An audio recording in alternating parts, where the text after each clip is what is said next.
ओम अज्ञानतिमिरन्धस्य ज्ञानञ्जलशलाकया चक्षुरुन्मिलितं येन तस्मै श्रीगुरुवे नमः। श्रीचैतन्यमनोभीष्टं स्थापितं येन भूतले स्वयं रूपा कदा मह्यं ददाति स्वपदान्तिकं। वन्देऽहं श्रीगुरो श्रीयुतपदकमलं श्रीगुरुन् वैष्णवंश्च श्रीरूपं साग्रजातं सहगणरघुनाथान्वितां तं सजीवं साद्वैतं सावधूतं परिजनसहितं कृष्णचैतन्यसेवं श्रीराधाकृष्णपदान् सहगणललिता श्रीविशाखान्वितांश्च। हे कृष्ण करुणा सिंधु दीनबंधु जगतपते गोपेश गोपिका कांता राधा कांता नमोस्तुते। तप्त कांचन गौरांगी राधे वृंदावनेश्वरी विश्वभानुसुत देवी प्रणमामि हरिप्रिये। वाञ्छाकल्पतरुभ्यश्च कृपा सिन्धुभ्यैव च पतितानां पावनेभ्यो वैष्णवेभ्यो नमो नमः। नमो विष्णुपदाय कृष्णपृष्ठाय भूतले श्रीमान् गतुदासधिकारी इति नामिने। नमो विष्णुपदाय कृष्णपृष्ठाय भूतले श्रीमद् भक्तिवेदांत स्वामी इति नामिने। नमस्ते सरस्वते देव गौरवाणी प्रचारिणे निर्विशेष शून्यवादी पाश्चात्य देश तारिणे। जय श्री कृष्ण चैतन्य प्रभु नित्यानंद श्री अद्वैत गदाधर शिवासादि गौर भक्त वृंद। हरे कृष्ण कृष्ण कृष्ण हरे हरे, हरे राम राम राम हरे हरे। ओके, तो आज हमें स्टार्ट करना है 21st श्लोक से। तो अभी देखते हैं कि 420 में हम लोगों ने क्या किया था, क्या पढ़ा था। तो भगवान यहाँ पे कह रहे हैं, अपने कर्म फलों की सारी आसक्ति को त्याग कर सदैव संतुष्ट तथा स्वतंत्र रहकर वह सभी प्रकार के कार्यों में व्यस्त रहकर भी कोई सकाम कर्म नहीं करता। यहाँ पे भगवान बात कर रहे हैं भक्त की। जो भक्त होता है, जो एक सच्चा भक्त है, ठीक है, वो कि अपने कर्म फलों की तरफ एक तो आसक्ति नहीं होती उसको त्याग देता है। उसको ये नहीं होता कि मैं ये करूँगा तो मुझे बेनिफिट होगा तभी मैं करना है। वो करता है इसलिए क्योंकि उसकी ड्यूटी है। उसमें सक्सेसफुल हो या वो फेल हो जाए उसको फ़र्क नहीं पड़ता। ठीक है जी। तो ये है यहाँ पे एक उन्होंने जो तरीका बताया हुआ। दूसरा है कि वह सभी कार्यों में कहते हैं व्यस्त रहकर भी कोई सकाम कर्म नहीं करता है। कि वो कार्यों में तो व्यस्त रहता है, दिखने में ऐसा लगता है कि यार वो जैसे बाकी लोग काम करते हैं, अपने बच्चों के लिए सिर्फ स्कूल में छोड़ के आते हैं, नौकरी करने जाते हैं, सब्जी लेने जाते हैं, वो जो अपने रिश्तेदारों के पास जाते हैं वो सब करता है, लेकिन वो सकाम कर्म फिर भी नहीं करता है। उसके सारे कर्म जो है वो बिना किसी रिएक्शन के होते हैं। ठीक है, वो उसके कर्म जो है वो इस तरह से, वो क्योंकि सारे कर्म जो वो भगवान के नाम पे करता है, तो उस वजह से वो सारे कर्म जो है उसका कोई भी उसको गुड या बैड रिएक्शन नहीं मिलता है। ठीक है। अच्छा, फिर इसके बाद चलिए इसके बाद तो हम बात करते हैं नेक्स्ट उसकी 421। तो आज वैसे एकादशी है, तो मैं एकादशी के बारे में भी एक छोटी सी कथा कहूँगा, लेकिन पहले 2-3 वर्सेस हम थोड़े से कर लेते हैं। निराशीर्यत चित्तात्मा त्यक्त सर्व परिग्रहः शारीरम केवलम कर्म कुर्वन्न नापनोति किल्बिषम। ऐसा ज्ञानी पुरुष पूर्ण रूप से संयमित मन तथा बुद्धि से कार्य करता है, अपनी संपत्ति के सारे स्वामित्व को त्याग देता है और केवल शरीर निर्वाह के लिए कर्म करता है। इस तरह कार्य करता हुआ वह पाप रूपी फलों से प्रभावित नहीं होता है। कह रहे कि ऐसा ज्ञानी पुरुष पूर्ण स्वरूप से संयमित मन तथा बुद्धि से कार्य करता है। कि अपने मन को, अपनी इंद्रियों को कंट्रोल में रखता है, अपने संपत्ति के सारे स्वामित्व को त्याग देता है। कि उसको नहीं कि हाँ ये मेरा है, ये मेरी संपत्ति है, ये मतलब मेरा है, मेरी को पोजेशन है, मेरी प्रॉपर्टी है, वो इतना उसमें ध्यान नहीं देता है। क्योंकि अगर देखा जाए तो भी देखिए, हमारी जो प्रॉपर्टी है, ये जो लैंड है, वो करोड़ों साल से वहीं का है। हम 50-60 साल के लिए आए हैं, मेरा है मेरा है मेरा है। कुछ लैंड जो है अभी अगर देखेंगे, देश भी थे, वो आज से 200, 300, 400 साल पहले किसी एक ग्रुप के होते थे। जैसे हिंदू समाज है उसका, जैसे अफगानिस्तान उनका होता था 300-400 साल, 500 या 800-1000 साल पहले वो किसी और ने ले लिया, अब बाद में किसी और ने ले लेना है। तो ये ऐसे चलता रहेगा। तो उसमें हम अपना स्वामित्व दिखाएं वो 40-50 साल के लिए, नहीं ये मेरा है मेरा है मेरा है।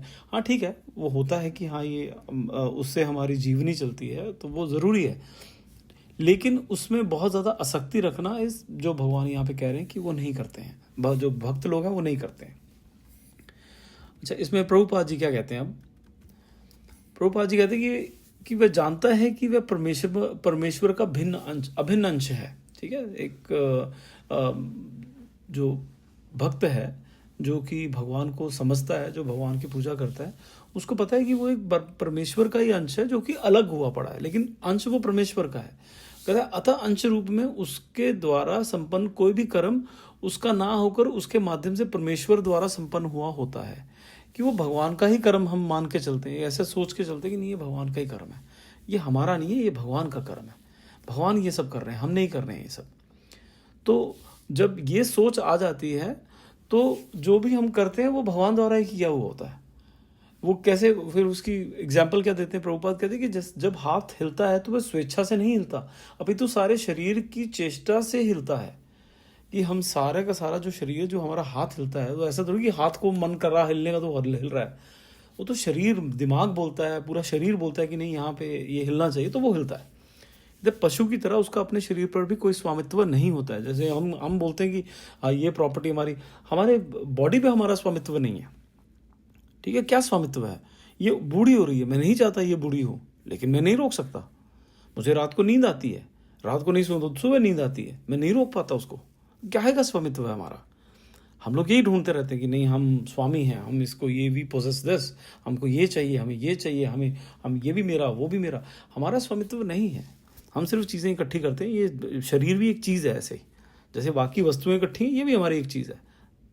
ठीक है, जो हम हैं वो है हम आत्मा। अच्छा, अब वापस फिर से यही पढ़ते हैं कि भगवान जो कह रहे हैं कि वो भगवान के द्वारा किया हुआ माना जाता है, कि जो भी हम कर्म करते हैं। अब वो क्या, हम बुरे कर्म जो करते हैं वो भी भगवान द्वारा माना, परमेश्वर द्वारा संपन्न हुआ कहा जाएगा क्या? तो यहाँ पे थोड़ा हमें समझने की ज़रूरत यह है कि जब हम बात कर रहे हैं कि परमेश्वर द्वारा संपन्न हुआ, उसका मतलब यह है कि ये जो सारी परिस्थितियां हैं, है तो ये सब हमारे कर्म, जो हमारी परिस्थितियां वो हमारे कर्मों की वजह से, और कर्म किस वजह से? जो हमने कार्य किए हैं। अब भगवान जब करवाते हैं तो भगवान आपके सामने विकल्प रखते हैं, ऑप्शंस होती हैं, अच्छा या बुरा, या आपने ये करना है या वो करना है। एक से आपको एक तरह के कर्म मिलेंगे, दूसरे से आपको दूसरे तरह के कर्म के। वो जो इंडिपेंडेंस है वो हमारे ऊपर है कि हमने क्या करना है। ठीक है ना, वो हमारे ऊपर है कि हमने क्या करना है। कि सामने से किसी ने कुछ बोला तो हमने उससे भी ज़्यादा बड़ी गाली देनी है, या हम सिर्फ शांत रह जाना है कि यार उसको भी शांत करवाना और खुद भी शांत होना, या वहाँ से निकल जाना है, क्या करना है। क्योंकि उसी पे डिपेंड करेगा कि उससे आगे हमारे साथ क्या होने वाला है, क्योंकि वो हम कर्म संचित कर रहे हैं। लेकिन हाँ, जो हो रहा है वो हमारे कर्मों के अधीन है, हमने ही कर्म किए उसके अधीन है। तो वो अगर देखा जाए तो वो सारी जो चीज़ है वो किसका, वो लॉज किसके हैं? वो लॉज हैं भगवान के। तो भगवान द्वारा एक तरह से संपन्न हुआ है। लेकिन जो भक्त है, जिसने अपने आप को भगवान को सरेंडर कर दिया है, वो जब बोलता है, जो करता है, वो सब भगवान का ही माना जाता है। जैसे ऐसे जब जो भक्त होते हैं ना, वो कई बार बोलते हैं ना, तो वो किसी से आप गए उनके पास पूछने के लिए, उन्होंने आपको कुछ बताया, आप ये सोचो कि आपको भगवान ही बता रहे हैं। कई बार ऐसा हुआ है कि कई भक्त, कईयों के पास मैं गया उनसे पूछने, और बाद में उन्होंने बोला यार ये जो आपने पूछा और मैंने जो बताया, ये मेरे को ही नहीं पता था पहले, मेरे को दिमाग में नहीं आई। ये जब आपसे बात कर रहा था बताया आपको मैंने, मेरे को बाद में लगा यार ये तो बड़ी अच्छी बात है, मेरे को तो खुद ऐसे पहली बार मेरे दिमाग में आई है। तो क्या वो पीछे से भगवान और गुरु जो है वो बताते हैं। ऐसे ही प्रभुपाद जी जो थे वो बोलते थे कि वो पूरी ना अपनी बुक्स लिखते थे, है ना, एक मिनट, वो बुक्स लिखते थे अपनी, वो किताबें लिखते थे। जैसे ये भगवत गीता जो हम पढ़ रहे हैं, इसका जो भावार्थ उन्होंने लिखा हुआ है, वो भावार्थ जब वो लिखते थे, और उसके बाद ना वो क्या करते थे कि रात को कहते खुद पढ़ते थे वो। तो सभी उनके जो शिष्य थे, वो जो गोरे थे या काले थे या इंडियन भी थे, वो सब पूछते थे कि प्रभुपाद आप ही ने तो बुक लिखी है, आप क्यों पढ़ रहे हो? कहते मैं जब लिख रहा होता हूँ तो कहते मुझे भी नहीं पता होता मैं क्या लिख रहा हूँ, वो ऐसा होता है जैसे कोई लिखवा रहा है। कहते बाद में मैं पढ़ता हूँ तो देखता हूँ यार ये तो बड़ी अच्छी बात लिखी है मैंने, कि मुझे पता थी क्या ये। तो ऐसे जो भक्त होते हैं उनका जो कार्य होता है ना, कुछ भी वो करते हैं, वो एक तरह से मान लो कि भगवान कर रहे हैं। तो इसलिए ऐसे लोगों के पास उनसे बात करनी चाहिए। और एक बड़ी और चीज़ है जो हमें बहुत ध्यान रखनी चाहिए, एक बात, कि जब हम किसी संत के पास जाएं ना, किसी संत के पास जाएं, किसी ज्ञानी के पास जाएं, वहाँ पे बोलें कम सुने ज़्यादा। ठीक है, ये बहुत इंपॉर्टेंट चीज़ है। हम क्या होता है, हम किसी संत के पास जाते हैं ना, और हम संत को बताते हैं देखो मैं कितना महान हूँ, मैंने ये किया, मैंने ये किया, मैंने ये पूजा किया, मैंने ये पाठ कराया, मैंने वो करवाया, मैंने ऐसा कर दिया, बस मैंने और वहाँ पे हम चुप बोल बाल के आ जाते हैं। अरे हम किसको इम्प्रेस करने की कोशिश कर रहे हैं भाई? उसको किसी दुनियावी चीज़ से फ़र्क ही नहीं पड़ता है। वो बंदा अपने माँ बाप वगैरह सब छोड़ छाड़ के बैठा हुआ, अपनी सारी सहूलियत जो है वो सब छोड़ के वो वहाँ पे सिर्फ भगवान की पूजा कर रहा है, भगवान का ध्यान कर रहा है, साधना कर रहा है। वो वहाँ बैठा है ताकि हम जैसे लोग वहाँ पे जाएं, उससे बात करें और वो हमें वो आध्यात्मिक ज्ञान दे सके। वो हमसे वो ऐसे ऐसे जो भक्त होते हैं उनके साथ 5 मिनट बैठ जाओ तो वो मान लो कि आपने जैसे 3 साल आपने कोई व्रत किए हो हर हफ्ते, उतना आपको पुण्य मिल जाएगा सिर्फ 5 मिनट बैठने पे। इतने महान होते हैं वो।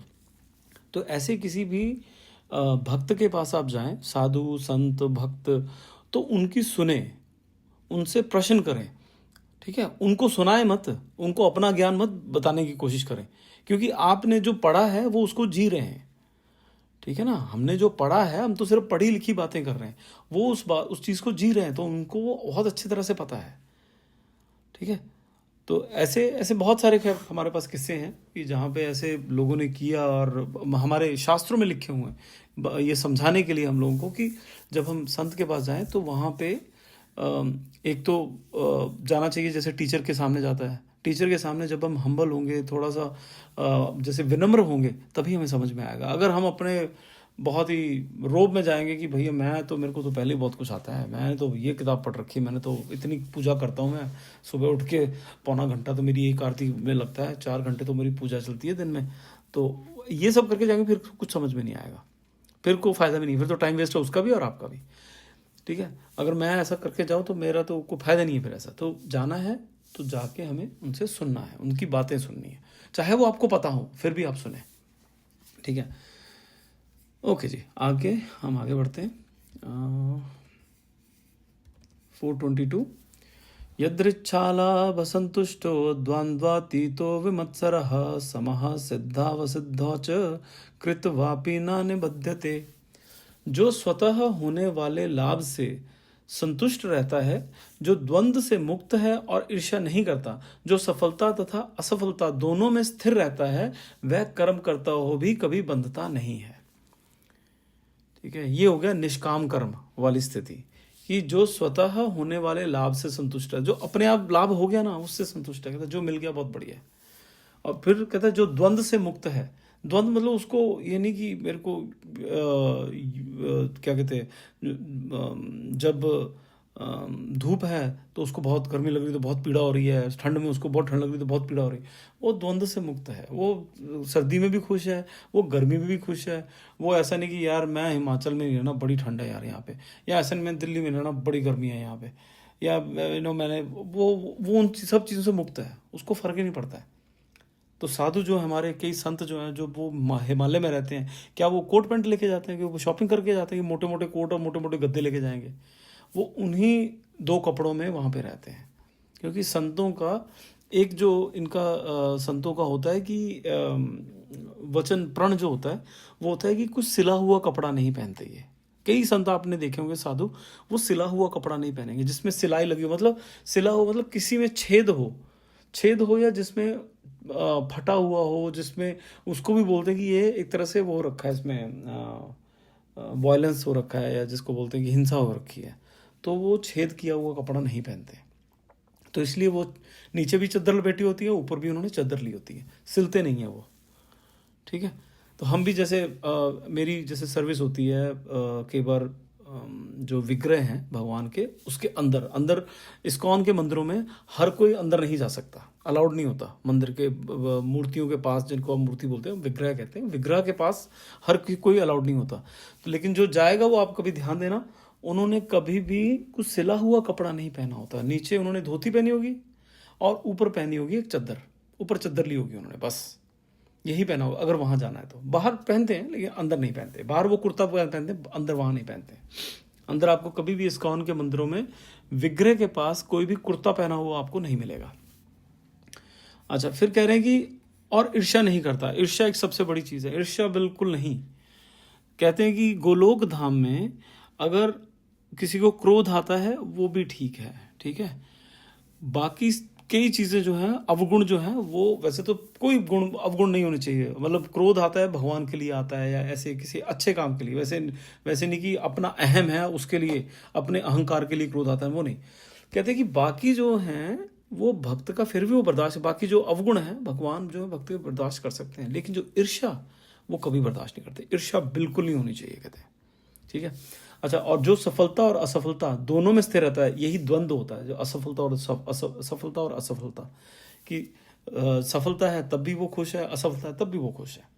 वो सफलता होती तो वो बहुत ज़्यादा एक्साइटेड नहीं हो जाता, असफलता होती तो वो बहुत ज़्यादा दुखी नहीं होता, वो नॉर्मल रहता है, वो न्यूट्रल रहता है, ठीक है। कहता वह कर्म करता हुआ भी कभी बंधता नहीं है। कि कर्म में बंधना क्या होता है, जब हमने पिछली बार बात की थी, कर्म में बंधने का मतलब है कि कर्म जब हमने अच्छा किया तो हमें अच्छे फल मिले, जब हमने बुरा किया तो बुरे फल मिले। ये अच्छे और बुरे के चक्कर में हम लोगों की ये 84 लाख योनियाँ चलती रहती हैं। कहते इससे बाहर निकलना है, इससे बाहर निकलना है तो ये निष्काम कर्म करना है। और निष्काम कर्म क्या है, जब हम सब कुछ कर रहे हैं भगवान के लिए, हम सब में खुश हैं, आ जाए तब भी खुश है, नहीं आए तब भी खुश है, तो वो है निष्काम कर्म।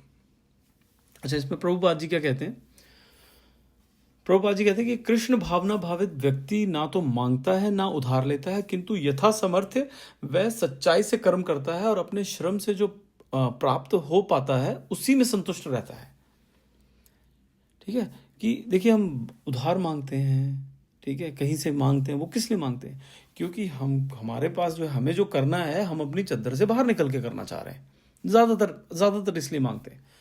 यहाँ पे कह रहे हैं कि जो भक्त वो है जो जितनी उसकी चद्दर है उसी में रहे वो, ठीक है। और जितना मिल रहा है वो दूसरों को देख के, पड़ोसी को देख के, वो ये नहीं कि पड़ोसी घी पी रहा है तो मैं उधार लेके घी पीऊँगा।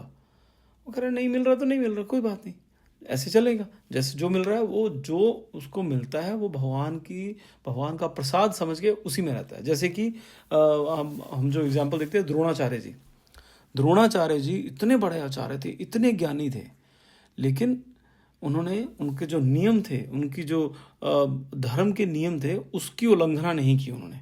उस वजह से उनके बेटे को इसमें दूध की बजाय क्या कहते हैं, आटा पानी में घोल के उसको पिलाते थे कि यही दूध होता है, उसको दूध पीना होता था। दूध के लिए उनके पास पैसे नहीं होते थे, ठीक है। जबकि एक ब्राह्मण जो है वो मांग सकता है, ठीक है, मांग सकता है। और फिर वो फाइनली गए, खैर उनको उसमें भी यही बताया जाता है कि उनको नहीं जाना चाहिए था, लेकिन गए और उसकी वजह से उनका अपमान हुआ। वो क्या हुआ, उन्होंने कर्म किया, गलत कर्म किया, उसका परिणाम उनको मिला किस तरह से, उनका अपमान से। और एक जो क्या कहते हैं, जैसे क्षत्रिय है उसको बोला जाता है कि अपमान उसका करना बहुत बड़ी बात है। जो ब्राह्मण है वो बड़ा सहनशील होता है, लेकिन उनमें क्षत्रिय गुण थे थोड़े बहुत, ठीक है। एनीवेज, तो ये सब एग्जाम्पल्स हैं हमारी बहुत सारी, हमारे वेदों में और पुराणों में, सॉरी। अतः वह अपनी जीविका के विषय में स्वतंत्र रहता है। वह अन्य किसी की सेवा करके कृष्ण भावनामृत संबंधी अपनी सेवा में व्यवधान नहीं आने देता। उस ऐसे पुरुष के लिए जो भक्त होता है, जो भगवान का भक्त है, वो ये नहीं कि किसी की सेवा करनी है और उसके चक्कर में अपने भगवान की सेवा पीछे छूट जाएगी, ना, वो नहीं होने देता।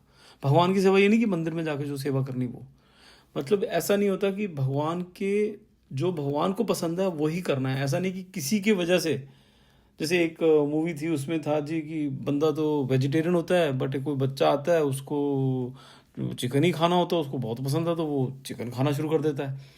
तो ऐसा भक्त कभी नहीं करता, वो सच्चा भक्त है ही नहीं है। वो कहता है भगवान को ये पसंद नहीं है तो वो तो बिल्कुल नहीं करना है उसने। सेवा करेगा, वो सब सेवा करेगा, सब गरीब जनों की, दुर्जन के लोगों की, हर एक की, चाहे दुर्जन हो चाहे वो कमज़ोर इंसान हो, हर एक की सेवा करेगा। लेकिन उसकी वजह से उसकी जो भक्ति है, साधना है, उसमें कभी भी फ़र्क नहीं पड़ेगा। जहाँ पे उसको लगेगा कि नहीं, उसमें मुझे कॉम्प्रोमाइज़ करना पड़ रहा है, वो नहीं करेगा, फिर वो सेवा नहीं करेगा। वो कहता सेवा छोड़ दूंगा लेकिन भगवान का कॉम्प्रोमाइज़। उसके लिए मैं अभी एक स्टोरी बताता हूँ जिसमें इसका भी है, एकादशी का, क्योंकि आज एकादशी है इंडिया में। तो अच्छा, फिर कहते हैं कि किंतु भगवान की सेवा के लिए संसार की द्वैतता से विचलित हुए बिना कोई भी कर्म कर सकता है। कि वो द्वैतता जो अभी हम बात कर रहे थे वो, चलिए अब आज हम इतना करेंगे यहाँ तक। और अब मैं आपको सुनाता हूँ एक एकादशी की कहानी की। आज की एकादशी है तो एकादशी का व्रत रखना चाहिए। एकादशी जो है उसको बोला जाता है वो व्रतों का राजा है, सबसे बड़ा व्रत माना जाता है। अच्छा, तो एक स्टोरी है, ये स्टोरी हमारे 2 या 3 पुराणों में है। एक तो विष्णु पुराण में है, एक पद्म पुराण में भी आती है स्टोरी। स्टोरी क्या है, एकादशी की महत्वता के बारे में बताया गया है कि एक क्या था, एक राजा था, उसको फूलों के बगीचे का बड़ा शौक था। उसने बड़े ना ऐसे बड़े दुर्लभ जो फूल होते थे ना, जो कहीं नहीं होते थे, वो उसने अपने बगीचे में लगवा रखे थे और उसने 4 दीवारी कर रखी थी। ठीक है, नहीं पहले 4 दीवारें नहीं थी। अच्छा, क्या हुआ कि उसके बगीचे में बड़ा सुंदर वो रोज घूमता था। उसने एक दिन नोटिस किया कि कोई उसके यहाँ से जो सबसे सुंदर वाले फूल हैं वो तोड़ के लेके जा रहा है, कोई चोरी कर रहा है। वो कह रहा है यार मेरे महल में कौन आ गया। उसने कहा चलो इसको और प्रबंध करो। उसने एक और 4 दीवारी उसके आसपास बनवा दी। वो फिर भी वहां से चोरी हो रही है, उसको समझ में ना आया। उसने पहरेदार लगा दिए, 24 घंटे रहेंगे वहां पे, फिर भी चोरी हो रहा है। कह रहा यार ये कैसे हो रहा है। तो उसने किसी जो तांत्रिक मांत्रिक जो भी होते हैं उनसे किसी पूछा है कि क्या है ये। कहते पता नहीं क्या है, लेकिन हाँ कहता मैं ऐसा कर देता हूँ कि एक यहाँ पे एक मंत्रित कर देता हूँ इस जगह को, ताकि ऊपर से भी कोई ना इसको जो जाएगा तो वो यहाँ पे फंस जाएगा, वो जा नहीं पाएगा। चोर अगर ऊपर से भी आ रहा है, आकाश मार्ग से भी आ रहा है ना, तो जा नहीं पाएगा। तो उसने मंत्रित कर दिया। अब दूसरे दिन जब राजा गया तो वो बड़ा क्यूरियस था कि मैं देखूं जाके भाई चोर पकड़ा गया होगा आज। तो उसने देखा कि यार वहाँ पे तो एक बहुत ही सुंदर स्त्री जो थी वो खड़ी थी वहाँ पे, और वो बड़ी परेशान सी थी। तो ये गए राजा उनके पास गए, उनको देख के समझ गए कि यार ये पृथ्वी की नहीं है, ये दूसरे किसी लोक से आई है, ये स्वर्ग लोक या किसी और लोक से है, ये यहाँ की नहीं है। तो उसने बोला कि देवी आप यहाँ पे कैसे आप। तो बोले कि मैं आपके, कहते लेकिन आप फूल क्यों चुराते। कहती मैं आप यहाँ पे फूल लेने आती थी। कहते आप फूल क्यों चुराते थे मेरा, मैंने तो उसी के लिए मंत्र बंधित किया था। कहती हाँ तुमने उसकी वजह से क्या हुआ कि मैं अब अटक गई हूँ। कहती हमारा समय होता है कि उस समय में आके मुझे जाना था, अब मैं वापस स्वर्गलोक में नहीं जा सकती, क्योंकि मेरे पुण्य जो है क्षीण हो गए एकदम से।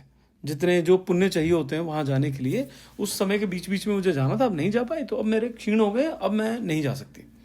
तो कहता फिर मेरी गलती होगी, कहता मुझसे गलती होगी, मुझे बताइए मैं क्या करूं इसके लिए। वो कहती कि चलो अच्छा कल ना एकादशी था, तो तुम्हारे यहाँ पे किसी ने व्रत रखा है एकादशी। कहता वो क्या होता है एकादशी। कहता मुझे तो नहीं पता एकादशी क्या होता है। उसने अपने जो पुरोहित वगैरह सब बुलाए, उनको किसी को कुछ खास पता नहीं था। उनको हाँ उन्होंने बोला एकादशी होता है, लेकिन हाँ हमारे यहाँ पे तो कोई नहीं रखता। तो कहती अच्छा तुम ऐसा करो, कहती कोई ऐसा इंसान हो जो कल भूखा रहा हो, ठीक है, या सिर्फ पानी पिया हो, ऐसा कोई बिल्कुल कुछ ना खाया हो जिसने। कहते ढूंढो भाई। तो राजा ने भेजा अपने सैनिकों को, जाकर ढूंढ के लेके आओ ऐसे लोग कौन है।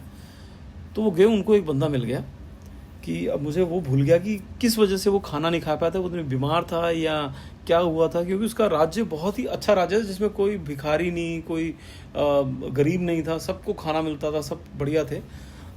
तो वो एक बंदा उनको मिल गया ऐसा जो गलती से या कुछ बीमार था या कहीं बार फंस गया था या कुछ ऐसा था, किसी वजह से वो खाना नहीं खा पाया था। कहते उसको लेके आओ, उसको बोलो कि मेरे बस वो हाथ में जल लेके वो बोल दे कि मैं अपना इस एक एकादशी का जो फल है वो मैं इसको देता हूँ, जो एकादशी का व्रत रखा है। कहते लेकिन उसने तो रखा नहीं। कहती कोई फर्क नहीं पड़ता, वो भूखा रहा ना, उसी से वही बहुत है। अच्छा वो आया, उसने जैसे ही उसे करवाया, ये उसने जैसे किया, वो जो देवी थी वो आकाश में उड़ने लगी। कहती ठीक है बस इतना हो गया, मैं जा रही हूँ। जो राजा था वो तो चले गई, राजा बहुत भौचक्का हो गया, एकदम से हैरान हो गया कि यार ये कैसा व्रत है, एक व्रत रखे वो भी बिना जाने, सिर्फ भूखा रहा इंसान उस दिन। उसने ये भी नहीं सोच के रखा कि मैं व्रत रख रहा हूँ, उसने सिर्फ भूखा रहा बंदा, वो उसने इतना पुण्य अर्जित कर लिया कि वो स्वर्गलोक पहुंच सकता था वो उस इतने पुण्य से। तो ये कौन सा व्रत है। तो उसने कहा इसको छानबीन करो थोड़ी और। तो उसने जब थोड़ा सा और देखा तो कहता यार तो बहुत बढ़िया व्रत, बहुत अच्छा है। तो उसने क्या किया, उसमें वहाँ पे नियम बना दिया, रूल बना दिया वहाँ का, अपने राज्य का, कि एकादशी वाले दिन कोई भी खाना नहीं बनाएगा।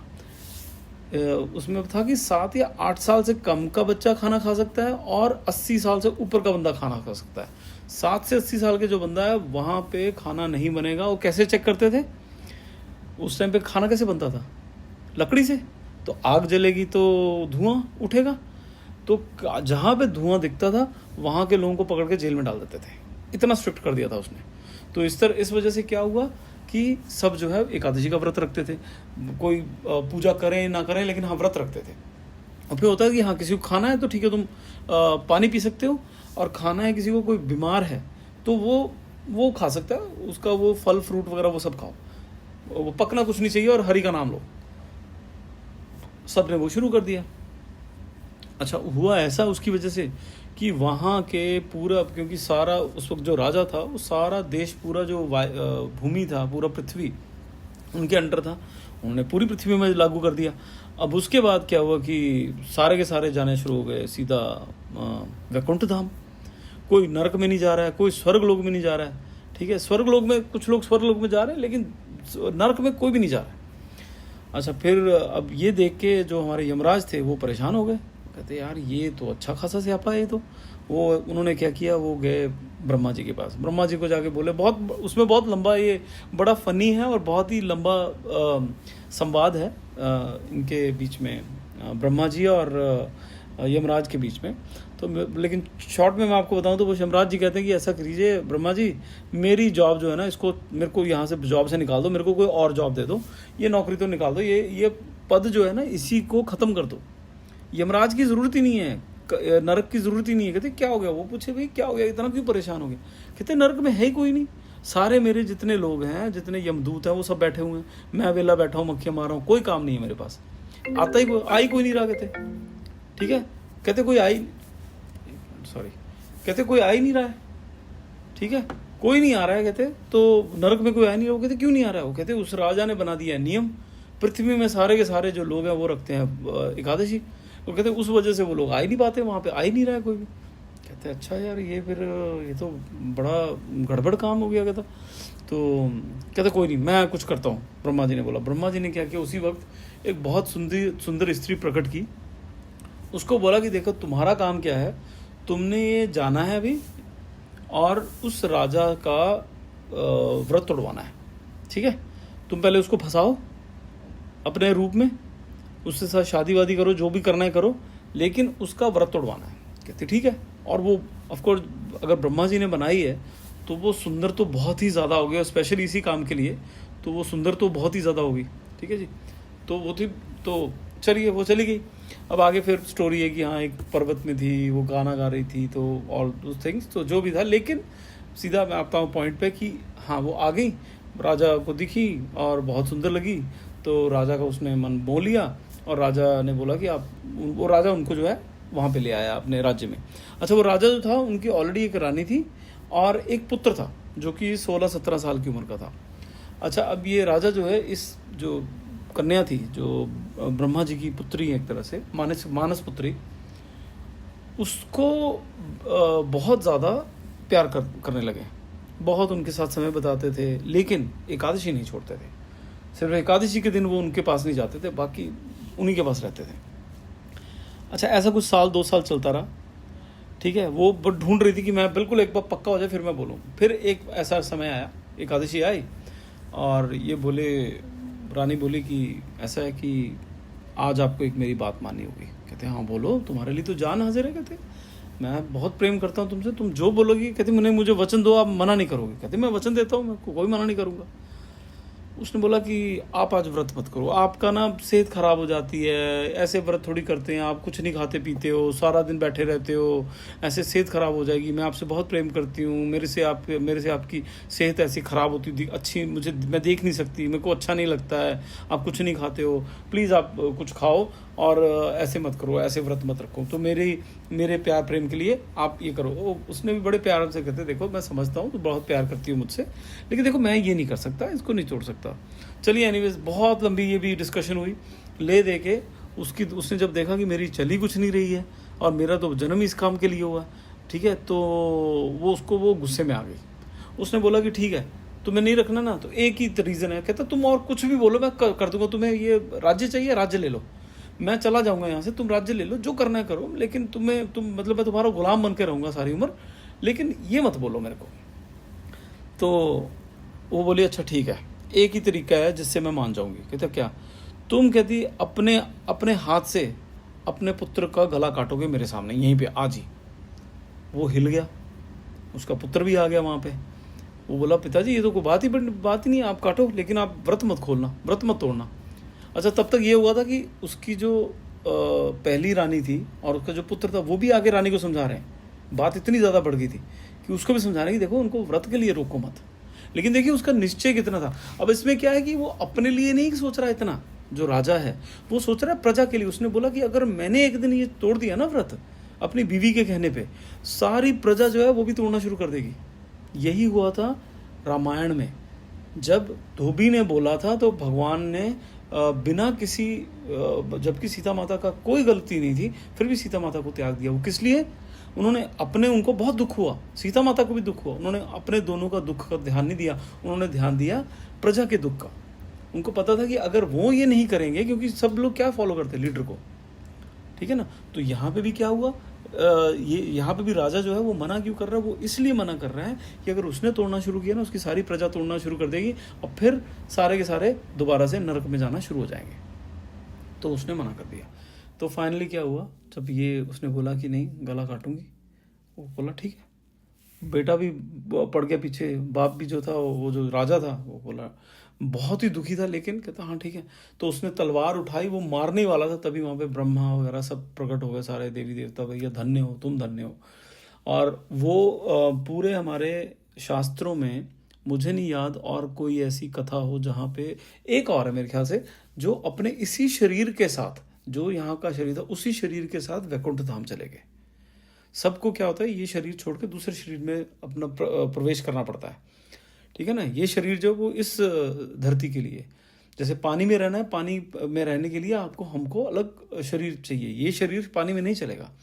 वैसे ही जब हमें वैकुंठ धाम जाना है तो वहाँ के लिए अलग से शरीर होता है, गोलोक धाम का अलग शरीर होता है, सूर्य लोक का अलग शरीर है। तो हर धाम के अलग अलग, हर लोक के अपने अपने अलग अलग शरीर होते हैं। तो वैसे अलग शरीर लेना पड़ता है। लेकिन ये जो थे पूरी फैमिली उसी शरीर के साथ कहते गई थी। तो ये लोग फिर, और उसके बाद जब वो चले गए, राजा, उसकी पत्नी, उसका पुत्र, उस सारे जब वैकुंठ धाम चले गए, तो जो पीछे से पुरोहित थे ना उनको बहुत क्रोध आया उस औरत पे। उसके बोले कि ये राजा जो था अभी पता नहीं कितने और हजारों साल यहाँ पे रहता और कितने लोगों को कल्याण करता, तुम्हारी वजह से वो जल्दी चले गए वैकुंठ धाम। अगर तुम ना होती तो वैकुंठ धाम, तो उन्होंने उसको श्राप दे दिया था। बट एनीवेज वो एक अलग कहानी है कि वो औरत जो है वो बनती है, जब आपने देखा होगा कई जगह, आई डोंट नो अगर आपको पता होगी नहीं, कि एक एकादशी ऐसी होती है कि वो एकादशी में आप व्रत नहीं रखना चाहिए। तो वो इस वजह से है, वो इस जो औरत के उसकी वजह से, कि अगर जो रखेगा वो फल जो है वो उसको नहीं मिलेगा, हमें नहीं मिलेगा। अगर मैं उस दिन व्रत रखूंगा तो वो फल जो उसको मिलेगा, उस औरत को, ठीक है। उसने ये बात बाद में वरदान लिया था। बट एनीवेज वो लंबी स्टोरी है। तो लेकिन हाँ, एकादशी जो है वो बहुत महत्व रखती है। अगर मैं अभी, खैर ओवर हो चुका है हमारा टाइम, अगर मैं आपको आज की उसकी स्टोरी सुनाता हूँ, अभी पिछले 20-50 साल की बात सुनाता हूँ। ये है बात राजस्थान की, ठीक है। मैं जल्दी जल्दी में कोशिश करता हूँ ख़त्म करने की। एक पुलिस ऑफिसर था, एसएचओ था, उसकी ट्रांसफ़र हुई एक राजस्थान में एक जगह पे। वो पहले दिन था तो एक हवेली में उसका ठहरने का इंतज़ाम किया गया। हवेली बहुत बड़ी थी और वो अकेला था, तो लेकिन काफ़ी दिलेर इंसान था तो रह गया। रात को उसको वहाँ पे आवाज़ें आई यहाँ पे हंसने रोने की। तो वो गया देखने, यार यहाँ तो कोई नहीं रह रहा था, लेकिन कौन है। तो एक रूम में जहाँ पे गया तो वहाँ पे उसने, कोई भी नहीं था। तो उसने आवाज़ लगाई तो सामने आवाज़ आई कि भाई हम लोग यहाँ पे रहते हैं। वो कहता मैं यहाँ पे रह रहा हूँ, मुझे तुम परेशान करो। वो कह रहे हम तुमसे पहले से रहते हैं। वो थे वहाँ के भूत पिशाच। वो कहते हैं हम तुमसे पहले से रहते हैं यहाँ पे, तुम आए यहाँ पे। तो कहता ठीक है ऐसा करो, रात को परेशान मत करना, दिन में जो मर्जी करो, मैं दिन में नहीं होऊंगा। तो आपस में उन्होंने सेटिंग की, वो चले गए। अच्छा, अगले दिन उसने देखा कि बहुत खुश है, पार्टी चल रही है जैसे। वो गया, भाई इतनी रात तक पार्टी कर रहे हो तुम लोग, मेरे को सोना है। वो करे कितने खुश क्यों? वो बोला कि कल ना एक शादी है, उसमें वो बंदा मरेगा और उसके बाद वो हमारे को ज्वाइन कर लेगा। उसने बड़े पाप किए हुए हैं तो वो पिशाच बनने वाला है, तो वो हमें एक और बंदा आ जाएगा हमारे इसमें। कहता ठीक है। अब वो एसएचओ था, अगले दिन गया, उसने देखा यार किसी की शादी में मृत्यु होने वाली, मैं कोशिश करता हूँ बचाने की। तो उसने पता किया कि पता लगा कि शादियाँ, तो वो शादियों का सीजन चल रहा है, 10,000 शादियाँ हो रही हैं उस एरिया में। तो उसने बड़ी कोशिश की हर जगह पता करने की, लेकिन नहीं पता, मतलब एंड तक उसको पता लगा कि एक शादी थी, उसमें बारात जा रही थी, लड़का जो है वो गाड़ी में था, कल गाड़ी का एक्सीडेंट हुआ, उसमें जितने लोग थे बाकी किसी को खरोच तक नहीं है, लड़का मर गया। उसको पता लग गया, कहता अच्छा यही लड़का था यार, मैं नहीं बचा पाया, चलो ठीक है। अच्छा रात को गया वो, और रात को गया तो उसने रात को फिर वो रो रहे हैं। फिर रोने की वजह से कहता है यार अब मर तो गया, बंदा आ गया, रो क्यों रहे हैं? फिर गया वो ऊपर, और भैया अब क्यों रो रहे हो तुम, हो तो गया, मर गया वो बंदा, तुमने बोला था मरना, वो मर गया, अब तो आ गया तुम्हारे पास, तो अब क्या हो? कहता नहीं वो हमारे पास आया नहीं। कहता क्यों नहीं आया तुम्हारे पास? कहता वो इसलिए नहीं आया क्योंकि वो उसने व्रत रखा हुआ था, और कल एकादशी थी, उसने एकादशी पे व्रत रखा था, और वो व्रत में मरा है, तो वो भगवत धाम चला गया, अब उसका दोबारा जन्म नहीं होगा, तो इसलिए हम रो रहे हैं। अब उन्होंने क्या बताया कि वो राजपूत थे, राजपूत तो हम पता ही है हमें, हम लोग जो दूल्हा है वो शादी वाले दिन हम रखते हैं व्रत, उसने भी व्रत रखा हुआ था, ठीक है ना। राजपूतों में हम लोग सब व्रत रखते हैं, बाकी में तो पता नहीं मुझे, लेकिन हाँ राजपूतों में हम व्रत रखते हैं। मुझे भी याद है अपनी शादी में मैंने व्रत रखा हुआ था, तो उसने व्रत रखा था उस वजह से, उसने ये थोड़ी रखा था कि वो एकादशी है, लेकिन उस दिन थी एकादशी। उसका जब मृत्यु हुई उसने व्रत रखा हुआ था, एकादशी का दिन था, उसने बहुत पाप किए थे, लेकिन वो सारे पाप धुल गए, सीधा वो चला गया भगवत धाम। ये है एकादशी की महिमा। तो एकादशी व्रत हम सबको करना चाहिए। एकादशी व्रत जो पुराणों में नारद जी ने, बहुत लोगों ने बोला है, लेकिन मैं नारद जी की बताता हूँ। नारद जी बताते हैं कि सबसे बढ़िया जो होता है वो होता है निर्जला। मतलब व्रत जब है, जैसे कल अगर व्रत शुरू होना है तो सुबह से शुरू होता है और फिर 36 घंटे का होता है। ये होता है, मतलब ऐसा नहीं कि सुबह किया और शाम को खोल लिया, ऐसा नहीं होता है। ये होता है कि एक दिन पहले से जब शुरू होता है तब आप बंद करेंगे अपना। होता जनरली वैसे सुबह सूरज चढ़ने से वो व्रत शुरू होता है, फिर अगले दिन 36 नहीं, ये 24 या 28 घंटे की बार होता है, अगले दिन उसका डेट होता है, टाइम होता है, कितने समय के बीच में खोलना है। मतलब सारा दिन आपने कुछ नहीं खाया, सारी रात कुछ नहीं खाया, अगले दिन फिर को 3-4 घंटे का टाइम होता है, उसके बीच में सूर्य उगने के बाद फिर आपको व्रत खोलना होता है, एक समय होता है उसका। तो नारद जी बोलते हैं कि सबसे टॉप पे जो व्रत होता है इसका, वो होता है निर्जला, जल नहीं लेना है, जल पीना ही नहीं है। दूसरा होता है सजला, जिसमें आप सिर्फ जल लेते हो, कुछ खाते पीते नहीं हो। उसके बाद होता है सिर्फ फल फ्रूट, कि फल फ्रूट खाओ, वो उससे आपने व्रत रखना और कुछ नहीं। लेकिन वो भी ऐसा नहीं कि हर 2 घंटे बाद फ्रूट खाए जा रहे हैं, ठीक है, वो भी लिमिट में, दिन में 1 या 2 बार आप खाओ, बार बार मत खाओ। फिर उसके बाद होता है कि ठीक है वो भी नहीं कर पा रहे आप, तो ठीक है आप खाना खाओ, चावल बिल्कुल मत खाओ। चावल तो कहते हैं अगर नहीं व्रत रखवा रहे ना आप, ठीक है आप खाना वगैरह खाया आपने जो भी है, लेकिन चावल तो कहते खाने ही नहीं चाहिए। अब उसका जो वो फिर कभी बात करेंगे। चलिए अभी 8 मिनट ऊपर हो गए, मैं अभी यहाँ पे हम बंद करते हैं। धन्यवाद, थैंक यू वेरी मच। हरे कृष्णा, श्रील प्रभुपाद की जय, गुरु महाराज की जय। अगले हफ्ते मिलते हैं। हरि बोल।